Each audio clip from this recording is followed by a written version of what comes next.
మీలో చాలా మందికి డౌట్ వచ్చే ఉంటుంది. ముస్లిమ్స్ ఎక్కువగా వాళ్ళ శవాలని భూమిలో పాతిపెడుతూ ఉంటారు. అదే పార్సీ వాళ్ళు వచ్చేసి వాళ్ళ శవాలని తీసుకువెళ్ళి టవర్ ఆఫ్ సైలెన్స్ అనే ప్రదేశాన్ని తీసుకెళ్లి వదిలేస్తారు. అదే క్రిస్టియన్స్ అయితే ఏం చేస్తారంటే ఒక వుడెన్ క్యాస్కెట్ లో పెట్టి భూమిలో పాతి పెడుతుంటారు. అది హిందువుల దగ్గరికి వచ్చేటప్పటికి వాళ్ళు ఏం చేస్తారంటే శవాన్ని అయితే తగలబెడతారు, కట్టెల్లో వేసి తగలబెడుతుంటారు. ఇది వాస్తవం చెప్పాలంటే ఇది మతపరంగా వచ్చిన ఆచారం అయితే కాదు. వాళ్ళ యొక్క జియోగ్రఫికల్ పరిస్థితులను బట్టి, వాతావరణాన్ని బట్టి ఈ ఆచారం అనేది వాళ్ళ మతాల్లో పెరుగుతూ వచ్చింది. ఫర్ ఎగ్జాంపుల్ ముస్లిమ్స్ ఎక్కువగా ఎక్కడి నుంచి వచ్చారు? అరబ్ కంట్రీస్ నుంచి వచ్చారు. అరబ్ కంట్రీస్ లో ఎక్కువగా మీకు ఇసుక, మట్టి ఉంటుంది. ఎడారి ప్రాంతం ఎక్కువ ఉంటుంది. వాళ్ళు అక్కడ శవాన్ని తగలబెట్టడానికి కట్లు అనేవి ఉండేవి కాదు. ఇంకా వాళ్ళకి మెయిన్ సోర్స్ ఏముంది? మట్టి. ఆ మట్టిలోనే ఆ శవాలను అయితే పాతి పెట్టేవాళ్ళు. అలా ముస్లిమ్స్ వాళ్ళ డెడ్ బాడీని మట్టిలో పోడ్చడం అనేది ఆచారంగా వచ్చింది. ఇక రెండోది పార్సీ వాళ్ళు వాళ్ళ డెడ్ బాడీస్ ని టవర్ ఆఫ్ సైలెన్స్ అని ఒక ఏరియాకి తీసుకెళ్లి రాబందులకి ఆహారంగా వదిలేస్తారు. పార్సీ వాళ్ళు ఇదివరకు ఎక్కడ ఉండేవాళ్ళు?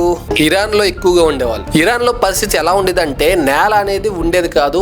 అక్కడ ఏదైనా ప్రదేశంలో బాడీని పోడ్చాలి అంటే అక్కడ రాయి మాత్రమే బయటపడేది. అండ్ అదే కాకుండా శాండ్ కూడా తక్కువ. ఇంకా చెట్లు అంటారా అంతంత మాత్రంగానే ఉండేవి. అలాంటి రాళ్ళలో చెట్లు ఏం పెరుగుతాయి? చెట్లు కూడా సరిగ్గా పెరగవు. మీరు ఇప్పటికి చూసుకున్నట్టయితే ఆ పొజిషన్ అలాగే ఉంటుంది. అక్కడ వాళ్ళు ఏం చేసేవాళ్ళు? ఎంత తవ్వినా రాళ్ళే వస్తాయి, ఇంకా తవ్వడం కూడా చాలా కష్టం అని చెప్పి టవర్ ఆఫ్ సైలెన్స్ అని ఒక టవర్ ని నిర్మించి ఆ శవాల్ని రాబందులకి ఆహారంగా వేసేవాళ్ళు. సో ఈ విధంగా వాళ్ళు నేచర్ లో అంకితం అయిపోయేవాళ్ళు. అలా వచ్చింది ఈ ఆచారం. ఇంకా మూడవది క్రిస్టియానిటీ. ఇది ఎక్కడ ఉండేది? ఎక్కువగా నార్థన్ హెమిస్ఫియర్ లో ఉండేది. అంటే ఇది ఎక్కువగా కోల్డ్ రీజియన్స్ లో ఉండేది.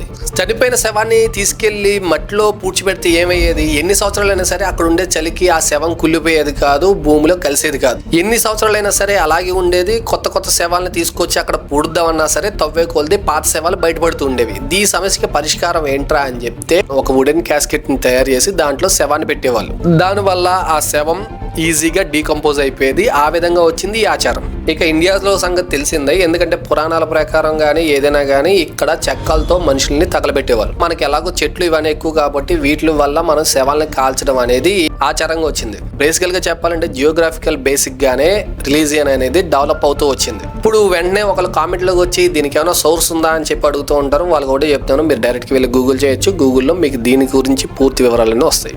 అండ్ నా వీడియో నచ్చితే లైక్ చేయండి. అండ్ ఇటువంటి ఇంట్రెస్టింగ్ వీడియోస్ కోసం మన ఛానల్ ఇప్పుడే సబ్స్క్రైబ్ చేసుకోండి.